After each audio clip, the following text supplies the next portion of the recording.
और बचन वज्र जेहि सदा प्यारा, सहस नयन पर दोष निहारा। कठोर वचन जिसको प्रिय होता है और दूसरे के दोषों को देखने में मानो हजार आंखें हो गई, दूसरे के दोषों को ऐसे देखता, तो ये दुष्ट लोग जो होते हैं इनका एक नेचर होता है। क्या? ये दूसरे को दुखी देखकर, ध्यान दीजिए, सुखी होते हैं, इसलिए परोपकार रूपी कार्य करके उसको दुखी बनाकर उससे सुख पाना चाहते हैं। यानी दुष्टों के परोपकार रूपी कार्य का गुप्त प्रयोजन है सुख पाना।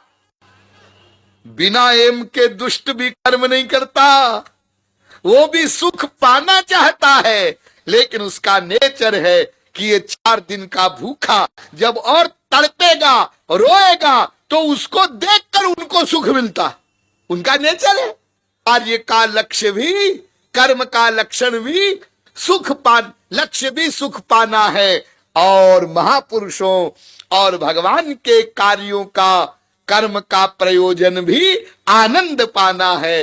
अतएव फिर आप वहीं पर पहुंच गए घूमकर। कोई भी पर्सनैलिटी, कोई भी कर्म बिना प्रयोजन के नहीं कर सकती, और वो कर्मों का प्रयोजन अलग अलग दिखाई पड़ता है, लेकिन वास्तव में संसार में सर्वत्र विषमता है, वैमत्य है, लेकिन प्रत्येक जीव, प्रत्येक कर्म आनंद के लिए अर्थात सुख के लिए ही करता है। ठीक ठीक ठीक ठीक। आप लोगों ने कल ये भी समझा ना, हमको किसी ने सिखाया नहीं है, हमको किसी ने उपदेश नहीं दिया, बिना किसी के सिखाए पढ़ाए प्रत्येक जीव आनंद चाहता है। हाँ हाँ, क्यों? अच्छा चलिए थोड़ा एक कदम और आगे चले।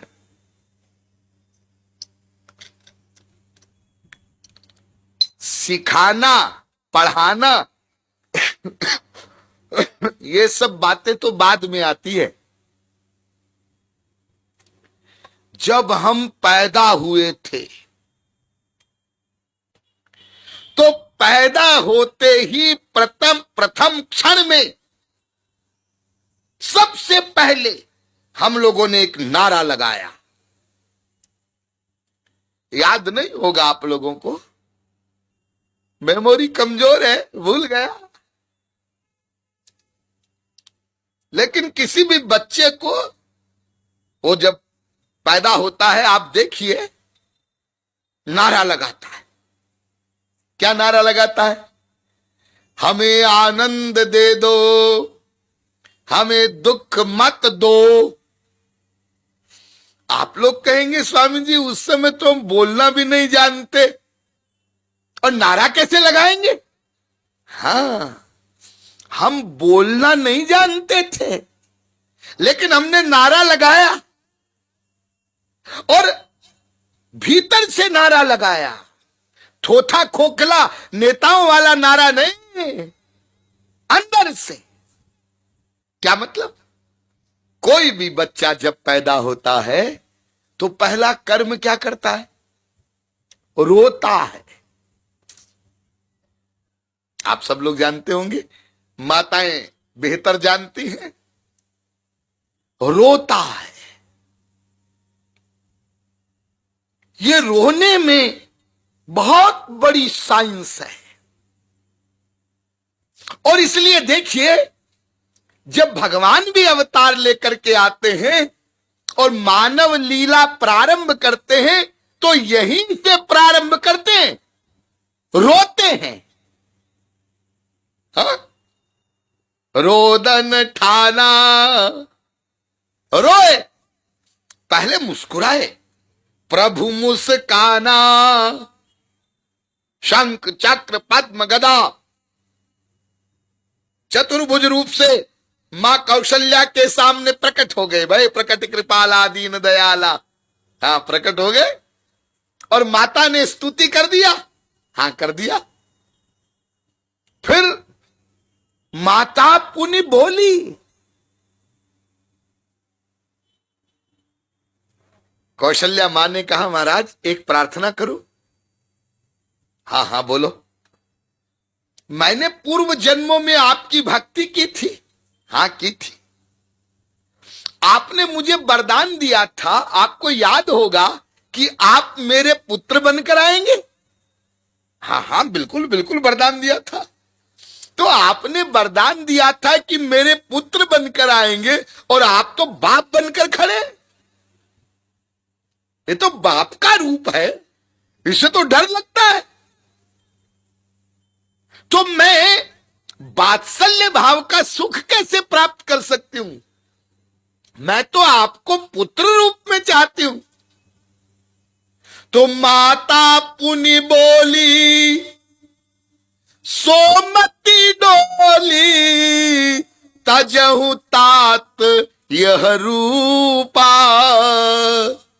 की जय शिशुलीला अति प्रियशीला, सोई सुख परम अनुपा।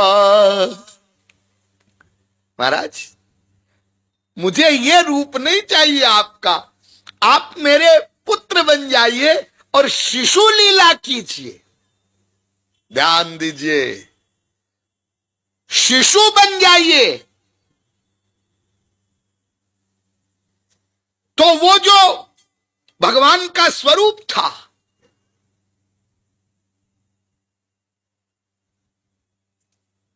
चतुर्भुज रूप, वही रूप और भगवान छोटे से बालक बन गए, शिशु बन गए। और सुनी बचन सुजाना, मां के वचनों का श्रवण हुआ, उनकी प्रार्थना को सुना। तो सुनी बचन सुजाना, रोदन ठाना, होई बालक सुरभूपा। छोटे से बालक बन गए। और जब बालक बन गए तो भगवान के सामने प्रश्न आया कि क्या करूं, करूं क्या, क्या करूं? अरे जो सब बालक करते हैं वही आप भी करिए। तो बालक क्या करता है पैदा होते ही? रोता है। तो भगवान भी रोए, रोदन ठाना। जैसे एक नवजात शिशु रोता है ना, ठीक उसी प्रकार से भगवान भी रोए। और जैसे ही भगवान रोए, दशरथ जी के महलों में बधाई बजने लगी। अरे आ गए, आ गए। हाँ? तो कोई भी बालक जब पैदा होता है तो रोता है। क्यों रोता है? इसलिए रोता है कि पैदा होने में उसका शरीर जो दबता है, उससे उस बालक को जो दुख मिलता है, कष्ट मिलता है, तो रो करके वो बालक उस दुख का प्रतिकार करता है। बहुत ध्यान दीजिए, दुख का प्रतिकार करता है रो करके। और वो अप्रत्यक्ष रूप में यह कहता है, हमें दुख मत दो, हम आनंद पाने के लिए संसार में आए, हमें कष्ट क्यों दे रहे हो? और बालक जो रोने की क्रिया करता है, उस रोने की क्रिया करने से उसको आनंद मिलता है। आप लोग कहेंगे रोने में आनंद मिलता है? अरे राम, ये बात तो कुछ जची नहीं। यदि बच्चा हंसता तब तो हम समझते उसको आनंद मिल रहा है। हाँ? हम लोग यही समझते हैं ना। जब किसी को हम रोता हुआ देखते हैं तब हम समझते हैं कि इसको दुख मिल रहा है, और जब किसी को हंसता हुआ देखते हैं तब हम समझते हैं इसको सुख मिल रहा है। कोई रो रहा है, अरे क्या बात है भाई शर्मा जी, क्या हुआ, आप क्यों रो रहे हैं, आपको क्या दुख है? कोई हंस रहा है, विभोर है, अरे क्या बात है भाई गुप्ता जी, आज तो बड़े खुश हो, कोई लॉटरी वॉटरी लगी है क्या? हम लोगों का सामान्य ज्ञान यही है, रोने में दुख मिलता है, हंसने में सुख मिलता है, लेकिन वास्तविकता ये नहीं है। हमने भारतीय दर्शन को नहीं समझा है, इसलिए बहुत सारी बातों को हम उल्टा समझते हैं। फैक्ट ये है कि जितना आनंद, जितना सुख हंसने में मिलता है, उतना ही आनंद रोने में भी मिलता है। रोने में आनंद मिलता है, ये बात तो कुछ जची नहीं स्वामी जी। चलो अभी जचती है 2 मिनट में।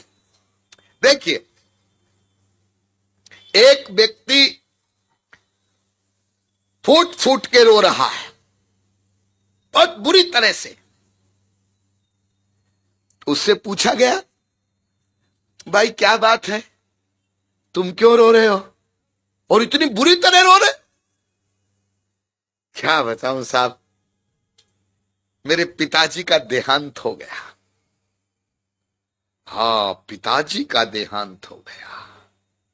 फिर ठीक है। फिर क्या हुआ?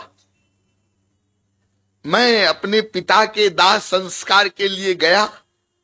विडंबना देखिए, पीछे से डकैत आ गए घर में, धन लूट के ले गए। ओ, तो विचित्र बात है, तुम पिता के दाह संस्कार के लिए गए और पीछे से घर लूट गया। अरे साहब, वो डकैत जो आए थे उन्होंने घर ही नहीं लूटा, वापस पहुंचा, देखा बीबी को भी मार गए। ओ, तब तो तुम्हारा रोना वाजिब है। यानी उस व्यक्ति को 3 बड़े बड़े दुख मिल रहे हैं। बाप के मरने का दुख, धन के लूटने का दुख और बीवी के मरने का दुख। ये 3 दुख ऑलरेडी उसको मिल रहे हैं। हाँ, मिल रहे। तो यदि रोने से दुख मिलता, ये सही होता, तो 3 दुख पहले से मिल रहे हैं, ये रोने वाला चौथा दुख वो मोल क्यों लेता? अरे तुम रो क्यों रहे हो? पहले से 3 दुख तुमको है, तो रो तो मत। तो वो व्यक्ति कहता है, अरे साहब रोने दो, यदि मैं नहीं रोऊंगा तो हार्ट फेल हो जाएगा। क्यों? कम से कम रोकर जी तो हल्का करने दो। जी हल्का करने दो माने क्या? मतलब मैं रोऊंगा तो रोने से वो दुख बाहर निकलेगा, तो मुझे आनंद मिलेगा, इसलिए वो रोता है, इसलिए रोता है। तो अब आप समझ गए कि कभी कभी जब आप रोते हैं तो क्यों रोते हैं? आनंद के लिए रोते हैं। आपके पिता मरने पर भी आप रोते हैं। रोए या रोएंगे तो किस लिए रोएंगे? दुख को बाहर निकालने के लिए रोएंगे। वरना कोई किसी देश की गवर्नमेंट ने कानून नहीं बना रखा है कि तुम्हारा बाप मरे तो कम से कम 4 घंटे तो तुमको रोना ही पड़ेगा। हा?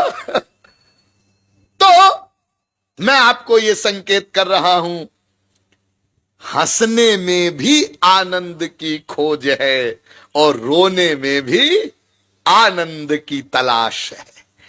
क्रियाएं विरोधी हैं, क्रियाएं विपरीत है, लेकिन आप आनंद को ढूंढ रहे हैं। देखिए, आप लोग यहां बैठे हैं, प्रवचन सुन रहे हैं। हाँ, आपको आनंद मिल रहा होगा। हाँ हाँ, मिल रहा है जी। अरे थोड़ा तो मिल ही रहा है, जिसको आप लोग कहते हैं ना, अच्छा लगता है, अच्छा लगता है। तो यहां अभी बैठकर प्रवचन सुनने में आपको आनंद मिल रहा है। जी हां। यदि मैं ऐसे ही बोलता चला जाऊं तो क्या आप ऐसे ही बैठे रहेंगे? हाँ साहब, ये नहीं होगा साहब। अरे यदि 4 घंटे ही बोलने लग जाऊं, हाँ, तो जैसे ही घड़ी की सुई 9 बजे तक, 9 बजे की तरफ गई, अब क्या होगा? अब उठकर घर जाने में आनंद मिलेगा। 7 बजे तो यहां आकर बैठे, जी हाँ, और जब स्वामी जी वंदना कर रहे थे, कीर्तन करवा रहे थे, कुछ पिछले दिनों के प्रवचन की समरी बोल रहे थे, तब तो क्या उत्सुकता थी? प्रवचन प्रारंभ हो, प्रारंभ हो, मूल विषय पर आवे स्वामी जी, प्रारंभ हो। इससे क्या मिलेगा? आनंद मिलेगा। और 9 बजने लगे, अब प्रवचन बंद हो, बस आज के लिए बहुत हो गया। अब प्रवचन बंद हो जाएगा 9 बजे, तो क्या मिलेगा? तब आनंद मिलेगा। यानी प्रवचन के प्रारंभ होने में भी आनंद की खोज है और बंद होने में भी आनंद की खोज है। आप चाहते आनंद नहीं है, क्रियाएं विरोधी है। देखिए, यहां से जब आप घर चले जाते हैं प्रवचन के बाद, तो घर जाके सो जाते होंगे ना, 10 बजे, 11 बजे, 12 बजे, हाँ सो जाते हैं। एक बात बताइए, सोने में आनंद मिलता है? हाँ, अरे साहब क्या, ये तो काम करना पड़ता है, पेट के लिए मजबूरी है। यदि काम न करना पड़े ना, सोने में बड़ा आनंद मिलता है। अच्छा, सोने में आनंद मिलता है, ये आपका एक्सपीरियंस बोल रहा है? जी हाँ, आप सही कह रहे हैं। हाँ हाँ बिल्कुल। तो आप एक काम करिए, 1 सप्ताह की छुट्टी ले लीजिए। जो सर्विस करते हैं, बिजनेस करते हैं, 1 सप्ताह की, और आपका जो भी नुकसान होगा ना, वो मैं दिलवाऊंगा आपको। लेकिन आपको एक काम करना होगा। छुट्टी ले लिया, हाँ सो जाइए। अब सोने में आनंद मिलता है ना, हाँ आनंद उठाइए। अब सो रहा है वो 2 घंटे, 4 घंटे, 6 घंटे, 10 घंटे, 12 घंटे, 20 घंटे, 24 घंटे, अरे बड़ा भारी कोई कुंभकर्ण हुआ तो 36 घंटे, 48 घंटे। उसके बाद क्या होगा? साहब अब तो हम उठेंगे। क्यों उठेंगे? सोए रहो। सोने में आनंद मिलता है ना, उठेंगे क्यों? सोए रहो। नहीं नहीं नहीं नहीं नहीं, अब तो उठने में आनंद मिलेगा। देखिए, कभी आपको सोने में आनंद मिलता है, कभी उठने में आनंद मिलता है। क्रियाएं विरोधी है, आप आनंद को ढूंढ रहे हैं। आप कभी अपने घर में जावें, कभी आपको ऐसा अनुभव हुआ हो, घर पहुंचे, पत्नी चुप, मां चुप, बाप चुप, भाई चुप, बहन चुप, बच्चे चुप, सब चुपचाप हैं। आपने सबको देखा और फिर आप बोल पड़े, क्या बात है, कोई मर गया है क्या? शमशान घाट बना रखा है। अरे सब मुंह सुजाए क्यों बैठे हो? बोलते क्यों नहीं हो? सब चुप बैठे हो। अब सब बोलने लगे, मां भी, बाप भी, भाई भी, बहन भी, बच्चे भी। क्या काम काम लगा रखिए, चुप हो जाओ, पागल हो जाऊंगा, घर छोड़ के भाग जाऊंगा। ये लोग, कभी आपको चुप रहने में आनंद मिलता है, कभी आपको बोलने में आनंद मिलता है। कभी उसी बच्चे को, उसी पत्नी को चिपटाने में आपको आनंद मिलता है, और कभी आप उसी पत्नी को कहते, मेरी नजरों के सामने से दूर हट जा।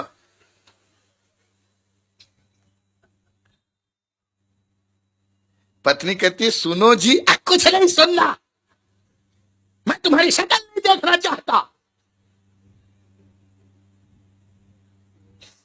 कभी आप घर में बैठकर डाइनिंग टेबल पर अनेक प्रकार के व्यंजन खाते हैं, उसमें आपको सुख मिलता है।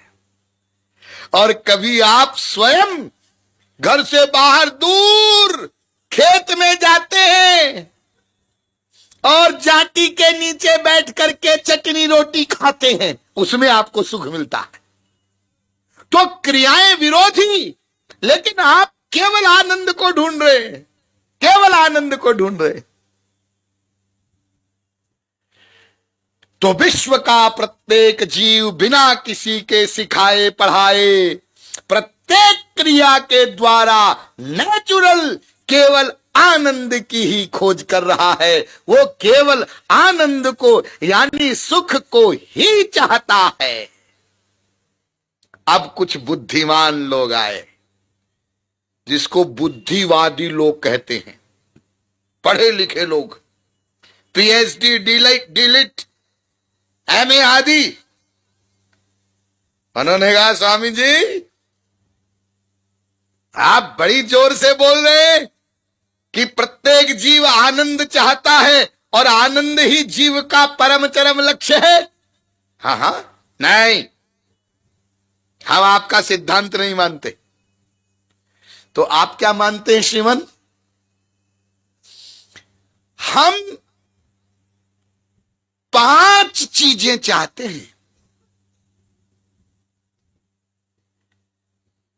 आनंद भी चाहते हैं, आनंद भी चाहते हैं, आनंद ही नहीं चाहते। आनंद के साथ साथ 4 एम हमारे और हैं। कौन कौन से? एक पार्टी वो कहती है हम जीवन चाहते हैं, दूसरी पार्टी ज्ञान चाहते हैं, तीसरी पार्टी स्वतंत्रता चाहते हैं, चौथी पार्टी सब पर शासन करना चाहते हैं, पांचवी पार्टी आनंद चाहते हैं। जरा एक एक को संक्षेप में समझ लीजिए।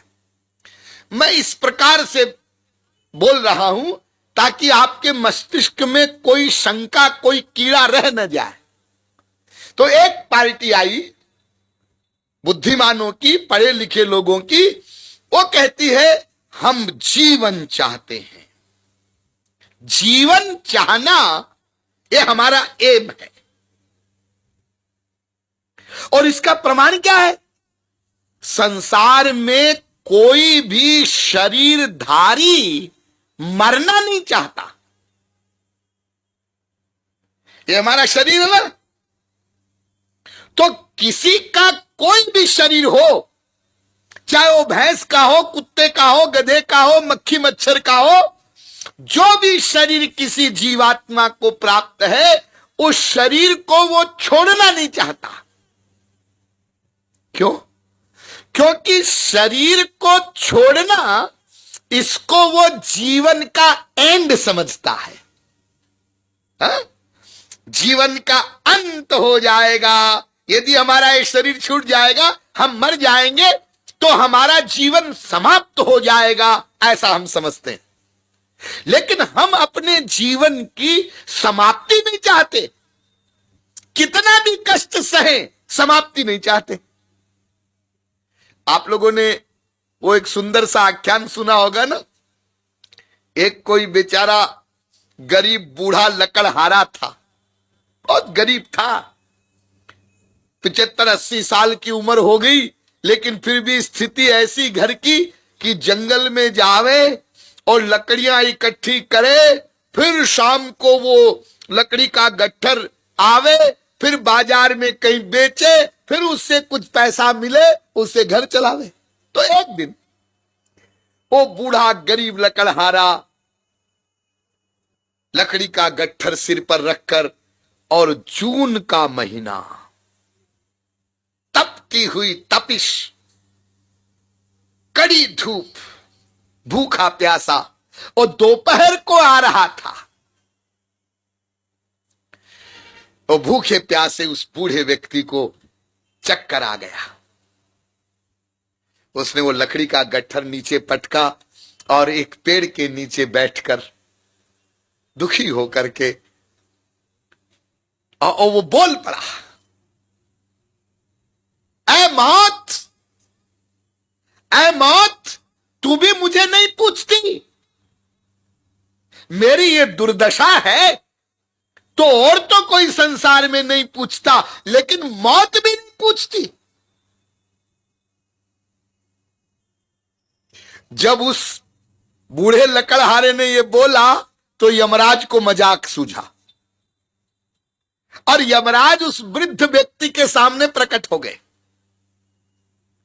बाबा जी मैंने अपने नौकरों को नहीं भेजा, मैं खुद आ गया आपका वेलकम करने। लकड़हारे ने कहा आपकी तारीफ, आप कौन हैं? मैं यमराज। यमराज? कौन से यमराज? भाई राम नाम सत्य कराने वाले। अरे तुम वो यमराज हो? हाँ हाँ। चलिए आप बहुत कष्ट में थे ना, आपने बोला ना कि मौत भी नहीं पूछती तो मैं लेने आ गया। लकड़हारे ने कहा यमराज जी आप बुरा न माने, वो मुझे बहुत तकलीफ हो रही थी और अचानक मेरे मुंह से ऐसा निकल गया, लेकिन अभी तो मेरा बेटा ही 35 साल का है, नाती पोते छोटे छोटे, मैं मर जाऊंगा उनको कौन पालेगा? दया करिए। और आप जब दया करके आ ही गए हैं और मेरी कुछ हेल्प ही करना चाहते हैं तो इतनी हेल्प करिए, जो गट्ठर है बहुत भारी है, ये अकेले से नहीं उठेगा, उठाकर सिर पे रख दीजिए, आप जाइए, जब तक दोबारा मोबाइल न करूं आना नहीं। ये देखिए कितना कष्ट पा रहा है, लेकिन मरना नहीं चाहता। और आपको ऐसा कोई व्यक्ति मिले, आपका मित्र, आपका रिश्तेदार, जो ये बोले मैं मर जाऊं तो अच्छा है। बहुत ध्यान से सुनिएगा, मैं मर जाऊं तो अच्छा, ऐसा बोलते हैं कई लोग। और जो व्यक्ति ऐसा बोले कि मैं मर जाऊं तो अच्छा है, जरा उसका गला दबा दीजिए। और ये सचमुच में नहीं, एक्टिंग में। तो जब एक्टिंग में भी आप उसका गला दबाएंगे और गले पर दबाव पड़ेगा, दम घुटेगा और उसकी आंख खुलेगी, तो सबसे पहला काम क्या करेगा? छोड़ो छोड़ो, क्या कर रहे हो? क्या कर रहे हैं? आपको मरने का शौक है ना, जरा हेल्प कर रहे हैं। ना ना ना ना, ऐसे मत मारो। अरे तुम तो कह रहे थे मैं मर जाऊं तो अच्छा, तो मरो ना फिर ना। ऐसे नहीं, वैसे। अरे वैसे तैसे क्या होता है? मरना तो मरना। मरना नहीं चाहता। यानी हम लोग शाश्वत जीवन चाहते हैं, हम सदा रहें, हमारा जीवन सदा रहे, हम ये चाहते हैं। इसलिए शाश्वत जीवन चाहना, जीवन चाहना, ये भी हमारा एम है। कोई डाउट इसमें? नहीं, कोई डाउट नहीं। हम सब जीवन चाहते हैं, मृत्यु नहीं चाहते।